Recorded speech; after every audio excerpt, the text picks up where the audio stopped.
Today, I will go over 10 tips for you to increase your reply rates with cold email. Before we get into it, I want to explain really quickly who I am and why you should listen to what I'm saying. I run a lead generation agency, and in my time of doing cold email, we've booked about 1,000 sales calls from cold email. So when it comes to cold email, we really do know what we're doing, and we continue to get good results for our clients through cold email every single month. So let's get into it.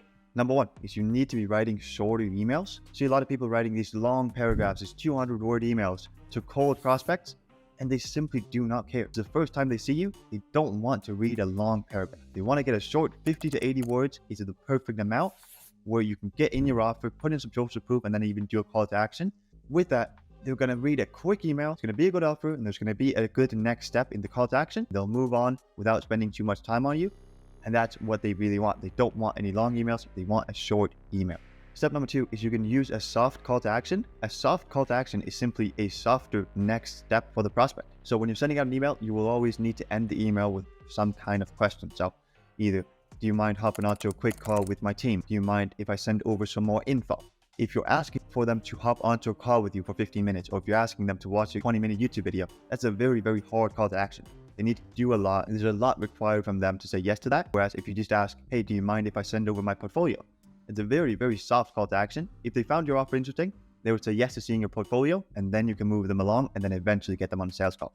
Step number three is to research your ideal client's pain points. If you understand the pains behind your ideal client, then you'll have a way easier time understanding how to actually move them onto a call and how to actually help them out. When you're doing your outreach, for example, if you're working with accountants and you know that accountants are working with too many clients, but most of their clients are very low paying, you can implement that into your copy. Say, hey, are you working long hours but not making much profit? We have a system that will help you increase your value per client, making it way easier for you and making you more profit while working less. That is a script that's worked very, very well for me because it understands and goes into the client's pain points rather than just pitching your offer. Step number four is to tailor your script based on the job title. So if you're reaching out to CEOs, you'll have to word things differently than if you're reaching out to a normal employee or CMO or COO. You need to know what job titles you're actually reaching out to. This will massively increase your reply rates if it's done correctly. So if you really know who it is you're reaching out to, your reply rates will be way, way better. Tip number five is to simply use a better subject line. Your subject line determines how many people open your emails in the first place. So if you're getting more people to open your emails, you will also get more people replying. So the math is pretty simple. You just need to use a good subject line. A good example for a subject line could be something along the lines of quick question.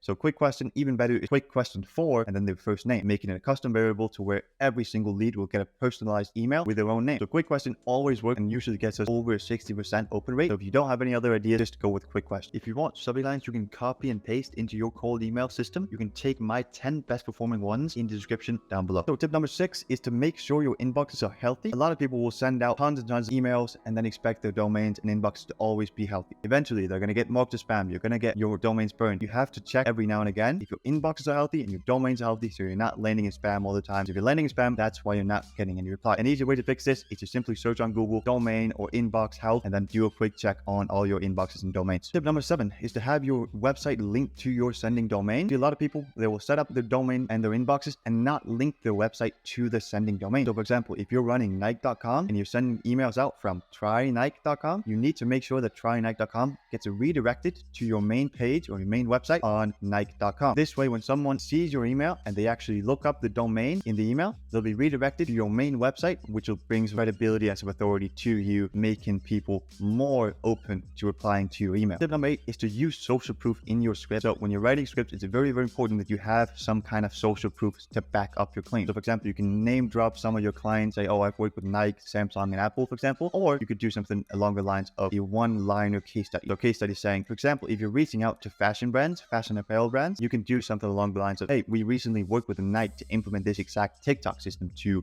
increase their revenue by 200% in 4 months. And then even the social proof is tailored to that specific industry, giving it that much more weight to it and giving you a lot more credibility as a service provider. Tip number 9 is to test multiple scripts at the same time. And when you're doing scripts, it's very, very important that you are testing multiple different things out at the same time. If you're just testing one script at a time, it'll take you a long time to find a winner. But if you put in 10 scripts at the same time, it won't take you very long to find which ones are working the best and which ones are getting the most positive replies. Once you find a couple of winning scripts, you simply throw away the bad ones and only keep the good ones and then keep running those on higher volume, giving you more positive replies. Tip number 10 is very, very simple. You simply need to increase your sending volume. So if you're getting 5 meetings booked per month from sending 200 emails a day, if you simply double that up to 400 emails per day, you'll be booking 10 meetings every single month. Doubling your volume will double the amount of meetings you get booked. So a very, very simple way to increase the amount of replies you're getting is to simply increase the amount of emails you're sending.